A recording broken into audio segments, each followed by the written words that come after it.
ہمارے اوپر ایک اعتراض ہوتا ہے کہ آپ لوگ درود پاک کے منکر ہیں. کسی سے پوچھے بھی کس نے کہا ہم درود پاک کے منکر ہیں؟ بے علماء احناف علماء دیوبند تو درود پاک کے قائل ہیں، اور ہمارا عقیدہ اور نظریہ ہے کہ کوئی درود پاک کا منکر ہو اس سے بڑا بے ایمان اس دھرتی پہ کوئی نہیں ہے.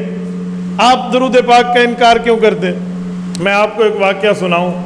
حجت اللہ فی الارض رئیس المناظرین حضرت مولانا محمد امین صفدر اکاڑوی، اللہ ان کی قبر پہ کروڑوں اربوں رحمتیں نازل فرمائے، ایک اسکول میں تھے تو پرنسپل کو ایک استاد نے شکایت لگائی.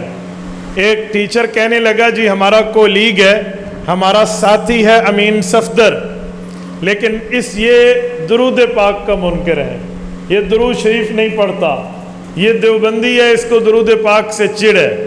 تو پرنسپل نے مولانا کو بلایا اور پوچھا سچ آپ درود پاک نہیں پڑھتے؟ اس نے کہا جی درود پاک جو نہ پڑھے وہ بے ایمان ہے. میں تو درود، آپ اس کو آہستہ کر دینا، زور سے کرنا ضروری تھوڑی ہے، حسن چاہیے کثرت نہیں چاہیے، یہ تم پہلے کہہ رہا ہوں. توجہ. انہوں نے کہا ہم تو درود پاک کے قائل ہیں. انہوں نے بھی اس استاد کو بلا لیا اور اس استاد سے کہا بھی تو کہتا ہے یہ درود پاک کا قائل نہیں ہے اور یہ تو کہہ رہا ہے میں درود پاک کا قائل ہوں. تو اس نے کہا جی ثبوت دیں. تو انہوں نے کہا نماز میں جب ہم التحیات ختم کرتے ہیں عبدہ و رسولہ کے بعد ہم کیا پڑھتے ہیں؟ درود پاک. اللہم صلی اللہ بھی پڑھتے ہیں، اللہم بارک بھی پڑھتے ہیں، خالی حضور کی ذات پہ نہیں آل ابراہیم اور آل رسول پہ بھی پڑھتے ہیں. ہم تو قائل ہیں. کون کہتے ہیں ہم قائل نہیں؟ تو وہ جو شخص الزام لگا رہا تھا نا، اس نے کہا جی ایک بات ثابت ہو گئی ہے، ایک رہتی ہے. کہا کیا؟ کہ یہ درود تو پڑھتے ہیں لیکن بیٹھ کے پڑھتے ہیں، کھڑے ہو کے نہیں پڑھتے. دیکھیں نا، تو بھئی شروع میں کہتا کھڑے ہو کے نہیں پڑھتے، ہم اس کا جواب دیتے تو شروع میں درود کا انکار کیوں کہا ہے؟ تو حضرت اکاڑوی نے فرمایا کہ یہ بھی جھوٹ ہے کہ ہم کھڑے ہو کے درود نہیں پڑھتے، یہ بھی غلط ہے. ہم نماز میں بیٹھ کے درود پڑھتے ہیں اور جنازے میں دوسری تکبیر کے اندر کھڑے ہو کے درود پڑھتے ہیں. ہم تو کھڑے ہو کے درود کے بھی قائل ہیں، ہمارے لیے کوئی انکار نہیں ہے. آپ نے خواہ سے الزام لگائے.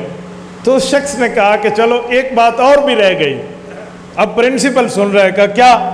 کہا یہ اللہم صلی اللہ پڑھتے ہیں، الصلاۃ والسلام علیک یا رسول اللہ نہیں پڑھتے. انہوں نے کہا یہ بھی جھوٹ ہے، یہ بھی کذب ہے. ہم یہاں ہوتے ہیں، ہم درود پڑھتے ہیں اللہم صلی اللہ، اے میرے مولا تو فرشتوں کے ذریعے پہنچا دے. اور جب اللہ ہم سب کو مدینہ جانے کی توفیق عطا فرمائے، اللہ آپ کی برکت سے ہمیں بھی توفیق عطا فرمائے. جب ہم رسول اللہ کی قبر اطہر پر حاضر ہوتے ہیں، رسول اللہ کے روضہ مبارک پر حاضری دیتے ہیں، مدینہ منورہ جاتے ہیں، تو اس مقام پہ ٹھہر کے الصلاۃ والسلام علیک یا رسول اللہ پڑھتے ہیں. ہم تو دونوں کے قائل ہیں.